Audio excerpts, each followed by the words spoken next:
¿Cuáles barreras está encontrando? ¿Qué dificultades, qué challenges en su iglesia para cumplir la gran comisión? Disposición de la iglesia.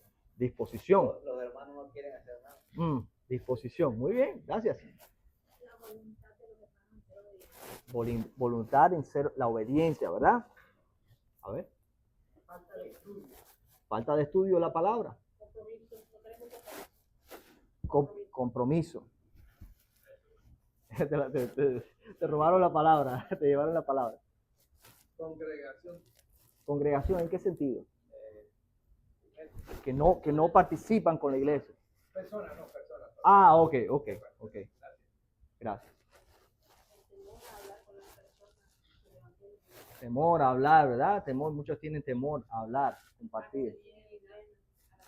Accesibilidad a la persona. A veces, si usted trabaja en la casa y no va a un lugar donde se reúne con otra persona, quizás es más difícil llegar, ¿verdad? Y hoy muchos están trabajando desde casa. Accesibilidad puede ser una barrera. Mucho individualismo, que las personas no tienen contacto con otras personas. La gente vive en su burbuja, ¿verdad? Encerrado en su carro, en su oficina, en su casa. Vemos muy pocas personas caminando por las calles como en otros tiempos o en nuestros países. Ok. Estamos claros en que nuestra misión como iglesia no termina cuando anunciamos las buenas noticias del Evangelio. En la Gran Comisión el Señor nos llama a hacer discípulos. Ya eso lo hablamos, estamos de acuerdo con esto, ¿verdad? Ahora, ¿cuál es nuestra misión? Es guiar a quienes el Señor nos confía a la vida eterna y capacitarlos para multiplicar discípulos, expandiendo así el impacto del Evangelio. Es muy diferente comunicar la buena noticia a enseñar a la gente a cómo no solamente venir a Cristo, sino cómo hacer discípulos. El discípulo, cuando nosotros pensamos en un discípulo, es una persona que no solamente sigue, es una persona que está aprendiendo con un propósito.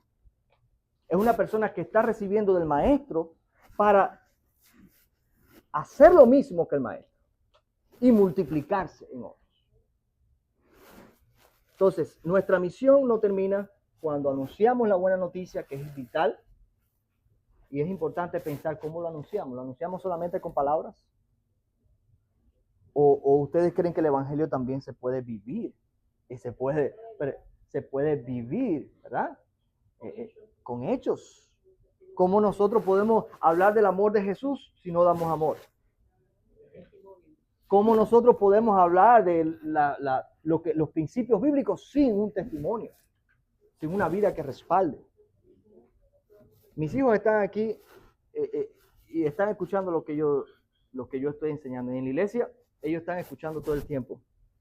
Si ellos me escuchan hablar algo que yo no practico en mi casa, yo lo pierdo. Lo pierdo, porque lo único que causa en ellos es irritación. ¡Qué hipócrita es mi papá! ¿Ves? Entonces, mucho cuidado con eso. Tenemos que enseñar el evangelio, pero también vivirlo. Ahora, yo quisiera que hoy, porque no pretendo yo enseñarles nada nuevo, ustedes, lo que vamos a ver hoy, ustedes lo saben. Lo único que quiero yo es que juntos reflexionemos. ¿Cuál es nuestro enfoque a la hora de cumplir la gran comisión? A la hora de hacer discípulos. ¿Cuál es nuestro enfoque? ¿Nuestro enfoque es hacer crecer la iglesia? Vamos a pensar en este primer enfoque. Porque no es malo pensar o querer que nuestra iglesia crezca. Eso es bueno. ¿Pero por qué? Esa es la pregunta del millón. ¿Qué diferente seríamos nosotros si todo lo que hacemos nos preguntamos por qué? ¿Cuál es el porqué de todo lo que tú haces? ¿Cuál es el porqué del ministerio? ¿Cuál es el porqué de la iglesia? A veces la gente se cansa de ir a la iglesia y dice, ya no voy más a la iglesia. ¿Y qué pasó? Porque no le encuentra sentido. ¿Cuál es el porqué de ir a la iglesia? ¿Cuál es el porqué de yo predicar todos los domingos? ¿Cuál es el porqué? Ahora, si nuestro enfoque es hacer crecer la iglesia, que eso se escucha mucho, se habla en todos lados, métodos para hacer crecer la iglesia. ¿Cómo hacer crecer la iglesia? ¿Qué puedes hacer para crecer la iglesia? Yo les digo sinceramente, a veces me asusta ese enfoque. Me asusta. ¿Por qué razón? Porque si nuestro enfoque es hacer crecer la iglesia, entonces vamos a ver a las personas como números.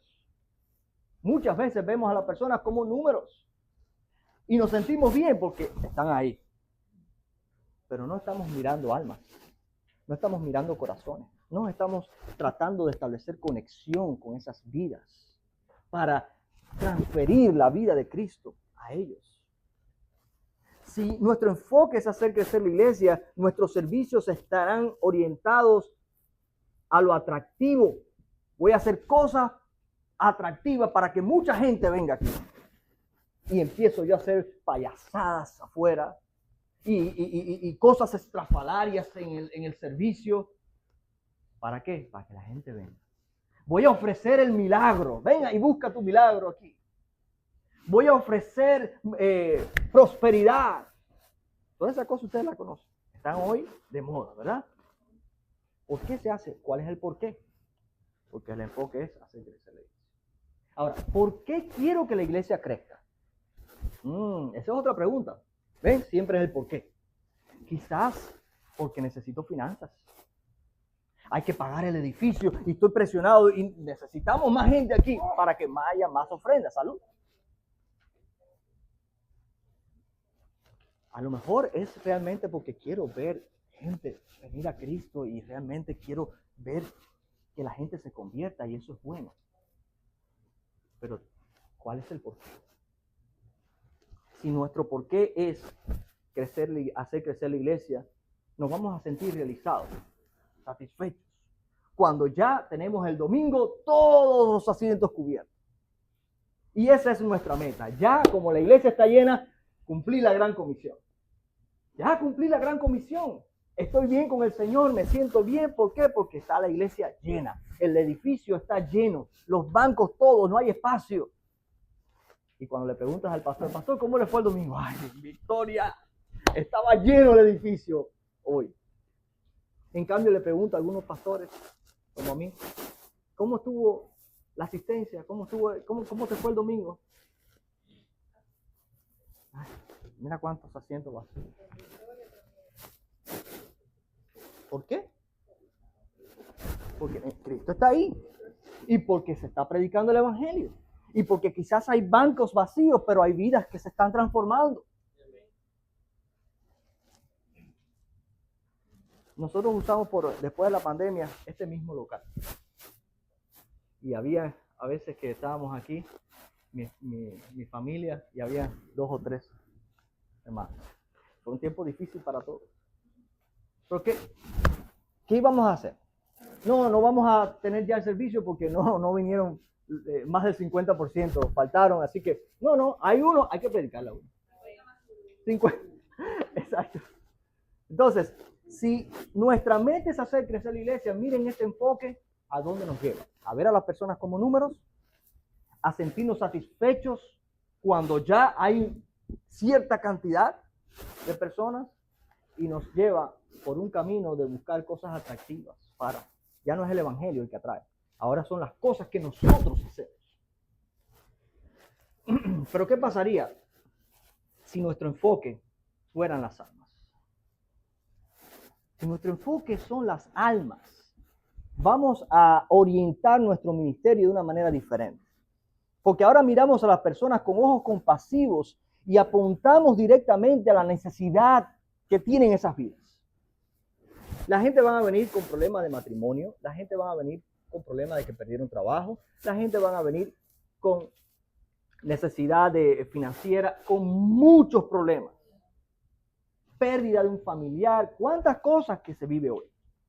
Y debemos ser compasivos y ayudar a las personas en esas necesidades. Pero ¿qué hay detrás de todo eso? ¿Cuál es la necesidad más grande que tiene el ser humano? Si le suplimos la necesidad, si le damos comida, lo dejamos ir y no le damos el evangelio, no hemos hecho nada. Tenemos que llevarlos a ayudarles a suplir esa necesidad, pero también darle gracias. También darle el mensaje que transforma vida. Una de las razones, hago un paréntesis por la cual creó, Casey DeSantis, la esposa del gobernador, creó el programa Hope Florida, donde yo trabajo, es porque ellos se dieron cuenta que el gobierno crea dependencia. La gente recibe los food stamps y recibe el Medicaid y hace lo que tenga que hacer para no perder esos beneficios. Si yo prefiero no trabajar a perder mis beneficios. Así piensa la gente. La gente dice un montón de mentiras con tal de mantener, y entre ellos cristianos. ¿Okay? Poco cuidado con eso. Pero ellos entendieron que cuando van a la iglesia, las vidas son transformadas. Y cuando son transformadas ya no tienen que depender del gobierno. Ahora piensan más grande. Ahora quieren valerse por sí mismos para tener que darle a otros. Ellos mismos. Y de ahí surgió la idea de Hope Florida. Y eso es el gobierno. Y yo trabajo en ese programa. Imagínense, el mismo gobierno se está dando cuenta lo poco eficaces que son a la hora de atender las necesidades. Nosotros sabemos cuál es la necesidad de la gente y es por eso que la iglesia es vital. Porque nosotros damos en el blanco de la necesidad de las personas cuando nuestro enfoque son las almas. Y nuestra herramienta principal es el Evangelio de Jesucristo. Apuntamos directo al alma. Nuestros servicios estarán orientados a la proclamación del Evangelio de Jesucristo. Todo va a estar orientado a eso. La adoración es el Evangelio. El ministerio de los niños hay que dar el Evangelio. En cada ministerio de la iglesia se lleva a cabo enfocado en el Evangelio, con la centralidad en el Evangelio de Jesucristo. Porque no hay predicador elocuente que pueda transformar vidas. No hay cara linda que pueda transformar vidas. No hay un local cómodo que pueda transformar vidas. El único que puede transformar vidas se llama Jesucristo. Amén. Si nuestro enfoque son las almas, entonces nuestra meta será la transformación de las vidas y no solamente su asistencia. Transformación es la palabra clave. Y cada vez que nos reunimos, que yo en mi trabajo, que están los líderes y todo, esas son palabras un poco raras para ellos. Y me preguntan, ¿por qué te gusta tu trabajo? Digo, porque tengo la oportunidad de impactar las vidas para ser transformadas. El gobierno solamente piensa en darle algo a la gente y tomarse fotos para que vean que están haciendo algo. Pero cuando tú estás buscando la transformación, tú estás buscando algo más. Tú no te satisfaces solamente con darle algo a alguien. Tú quieres ver esa vida cambiada. Y yo no tengo el poder para hacerlo. El gobierno no tiene poder para hacerlo. La iglesia no tiene el poder para hacerlo, pero Cristo tiene el poder para hacerlo. Entonces, ¿cuál es el enfoque de su iglesia? El enfoque de su iglesia es crecer la iglesia o es transformar almas. Amén. Vamos a ver si es verdad. Vamos a hablar un poquito ahora de dos métodos que usamos en lo que tiene que ver con la Gran Comisión, el desempeño de llevar a cabo la Gran Comisión. Vamos a hablar de la diferencia entre sumar y multiplicar. ¿Ok? Esto no lo dice la Biblia textualmente, de sumar ni de multiplicar. Simplemente le estamos poniendo nombre a dos maneras de crecimiento de la iglesia. La suma. La suma es individual y lineal. ¿A qué se refiere eso?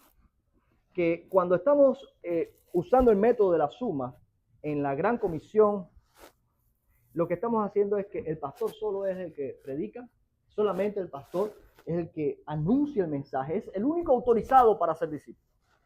Yo hice una encuesta a muchos pastores y el 50% de la encuesta, los mismos pastores dijeron que la pregunta era, ¿quiénes deberían hacer discípulos en la iglesia? Todos. Muchos pastores dijeron, la mayoría, el 50% dijo que ellos, el pastor. O alguien capacitado para hacerlo. Pero yo vengo a la Biblia y la Biblia me dice claramente que Jesús dijo, por tanto, id. Y se lo dijo a sus discípulos, a todos los que estaban ahí. Entonces, es lineal. La suma es lineal. La gente escucha el mensaje por el pastor. Son invitados a la iglesia por el pastor. Todo lo hace el pastor. La gente viene a la iglesia a ver al pastor, a escuchar al pastor y se van. No ocurre nada. Vamos a decir que el pastor llena un estadio y se convierten y vienen y hacen un llamado y vienen 100 a la plataforma y pasan y oran por ellos. ¿Ustedes creen que el pastor puede discipular a 100 personas? Eso es lo que pasa cuando se suma. Se están sumando personas, pero no hay multiplicación. ¿Ok? También se ve como no, la congregación Uh-huh. tiende a invitar a la iglesia en vez de ellos mismos dar el evangelio. Le decimos a la iglesia, inviten. Hermano, predica, disipula. Es muy diferente. Esa es la manera de hacer iglesia, no solamente el domingo, sino todos los días. Ahora, cuando es suma, hay una dependencia de una persona. El pastor es el que predica. La gente viene y son invitadas para escuchar al pastor. ¿Qué pasa cuando el pastor tiene un accidente y no puede estar en él? ¿Qué pasa cuando el pastor se fue de la iglesia? Por eso es que ustedes ven tantas iglesias que se desboronan, porque están en una dependencia de una sola persona, el pastor. Cuando es la suma, el método que estamos usando en el discipulado, el efecto es a corto plazo, podemos ver de momento, porque el pastor es muy carismático y la gente le gusta. Y hay iglesias que yo digo, yo me quedo pensando así, de wow. Y a veces uno como pastor se siente así, ¿qué yo me estaré haciendo? Porque yo veo que ese pastor predica y se le llena la iglesia. Sin embargo, a mí, mira que yo me preparo. Y yo no veo esas grandes multitudes. ¿Qué es lo que está pasando? Pero también Dios me ha dado la oportunidad de ver a muchas iglesias que un día hacen así, como un globo, y también rápidamente hacen así. Y entonces eso me ha hecho reflexionar. ¿Qué estamos buscando nosotros? ¿Ese globo? ¿O estamos buscando un ministerio sólido, sostenible? Definitivamente la suma no va a llegar a eso. Con la suma no van a llegar a ese ministerio. Ahora, vamos a analizar lo que sucede cuando nuestro enfoque es multiplicar discípulos. Cuando el enfoque es multiplicar, el crecimiento es exponencial y colaborativo. Ya el pastor no se limita solamente a un sermón el domingo. El pastor dedica tiempo para enseñarles cómo ustedes pueden hacer lo mismo que está haciendo el pastor todos los días de la semana. ¡Wow! Es muy diferente. Si yo soy un pescador y yo salgo todos los días a pescar y cuando salgo de mi bote paso por una persona que está necesitada en la calle, tiene hambre, no tiene comida.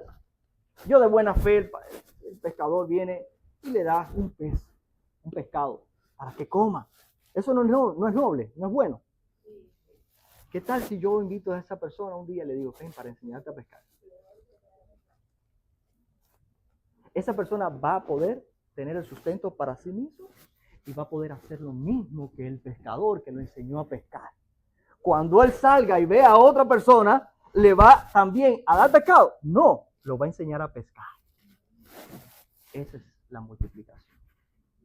Yo me erizo cuando, yo no se ve porque estoy con, pero yo me erizo cuando hablo de esto. Se me pone la piel de gallina, de verdad que sí. Porque es sencillo, hermanos. Pero estamos pensando en métodos de los pastores estos famosos, cómo lo hacen ellos para, a ver qué método yo hago. ¿Qué método? El método lo dio Jesús. Y es sencillo. Cuando la multiplicación es sostenible. Porque vamos a decir que otra vez el pastor vino, llenó un estadio, se convirtieron 100 personas, pero hay de nuestra congregación 50, vamos a ponerlo bien bajito, 50 que son discipuladores ya entrenados, que ya el pastor los enseñó a pescar. ¿Ok? ¿Qué hace el pastor? Le asigna. Son asignados a esas personas. Ustedes van a acompañar, ustedes van a discipular.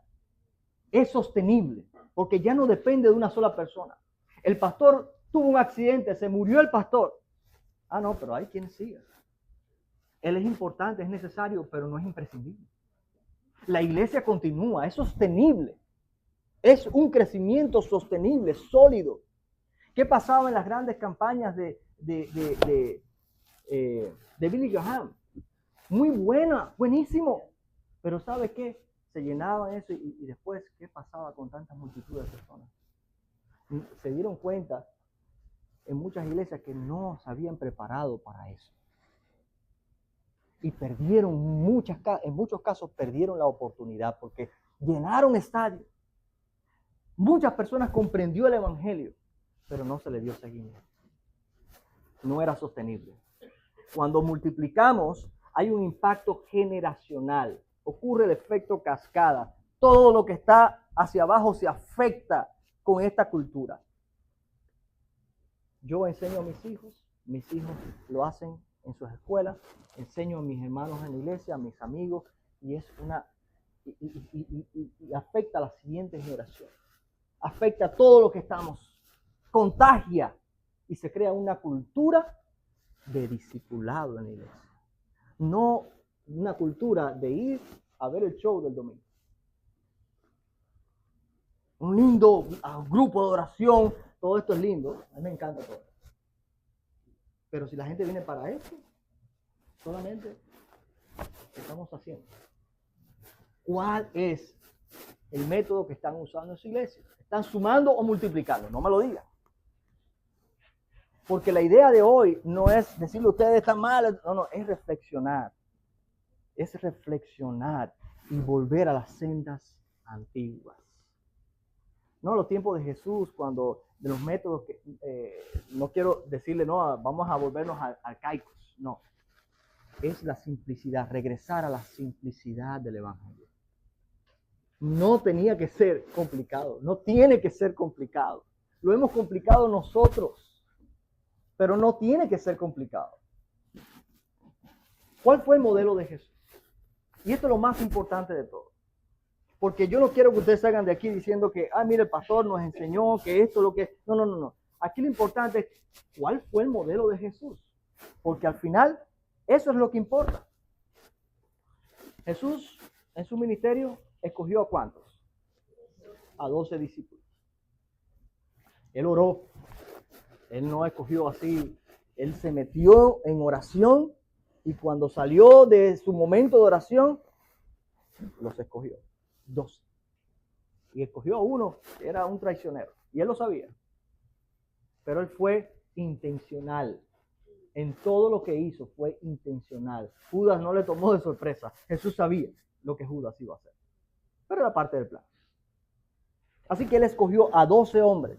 Pero también ya Jesús había pensado quién iba a sustituir a Judas. ¿Sabes? Él no escogió a 12 hombres. Los enseñó y los formó por 3 años. Estuvo caminando con ellos, viajando con ellos, comiendo con ellos, enfrentándose a circunstancias incómodas, gente endemoniada, cosas, un ciego, sanarse, cosas a veces impresionantes. Pero todo eso les sirvió para la formación. No dice en ningún momento que los metió en un aula o en una conferencia de Zoom. Por supuesto, en aquel tiempo no existía eso. Pero la idea es que Jesús les enseñó en el camino, viviendo la vida. ¿Qué tal si tú y yo podemos hacer eso en nuestro trabajo?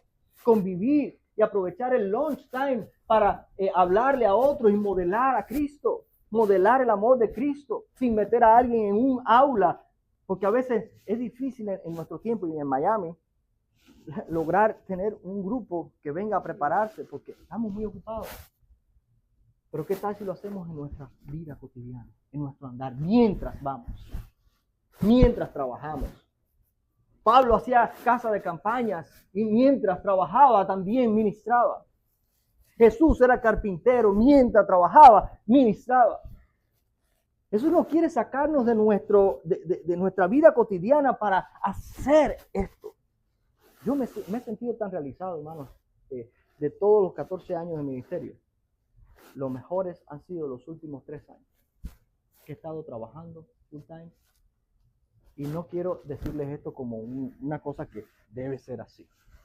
Pero siempre de que yo comencé, yo dije, mi sueño era trabajar como pastor a tiempo completo.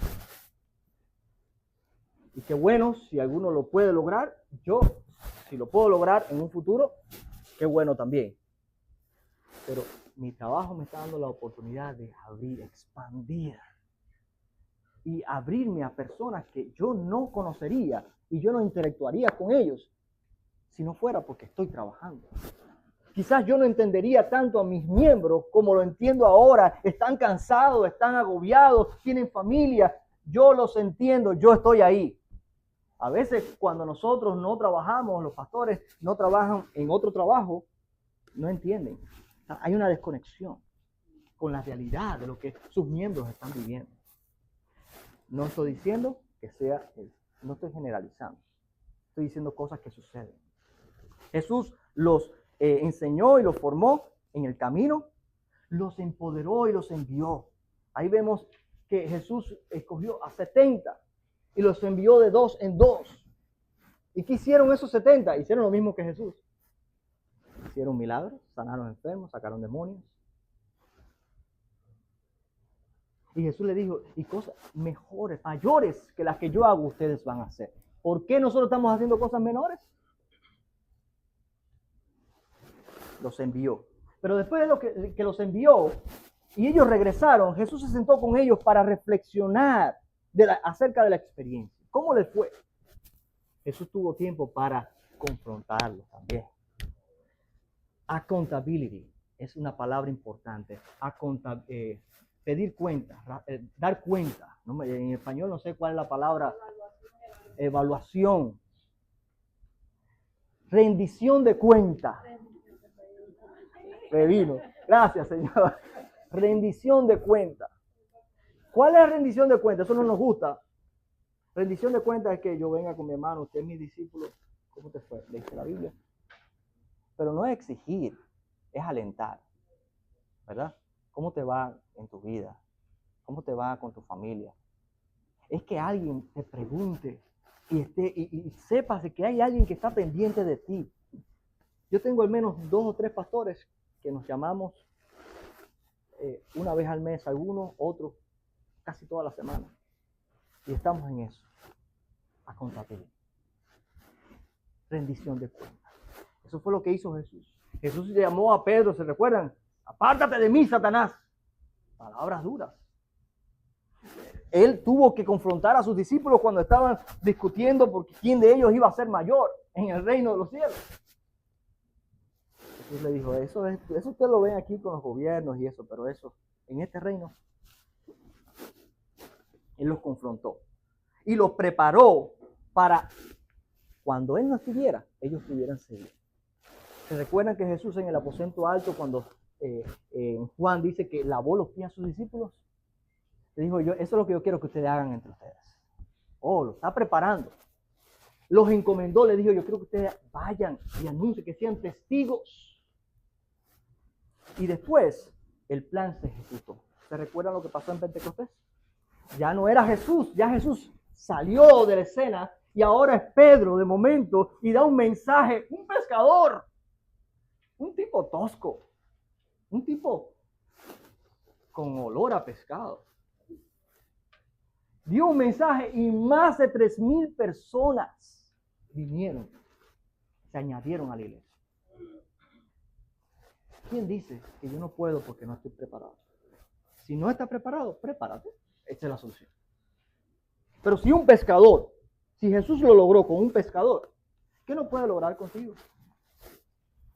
Si Jesús lo logró con una persona que no tenía estudios, que era una persona sin grandes estudios, ¿qué no puede hacer Dios con nosotros, hermanos?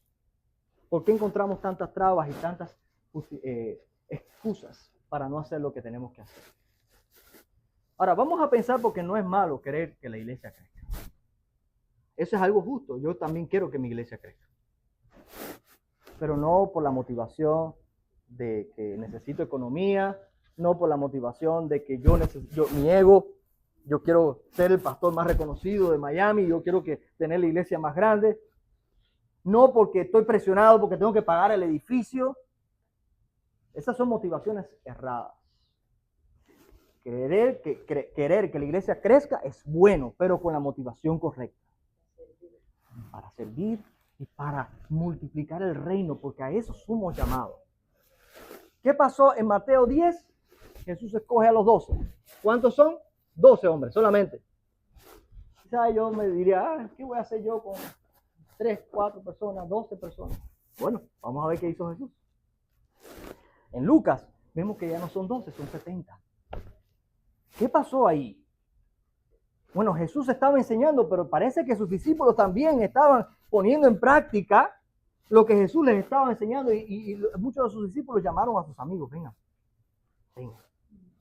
Hay 70 que son enviados. No son nuevos convertidos. Cuando son enviados es porque han sido entrenados, capacitados, es porque son ya pescadores. Pero en Hechos 2, cuando Pedro predica, vienen a los pies de Jesús como 3,000 personas. De 70 a 3,000. Oiga, ¿por cuánto se multiplicó 70? ¿Por 40? Bueno, tenemos matemática aquí. Imagínate, 70 por 40 dio ¿cuánto? ¡Wow! 3,000 personas. Más aproximado.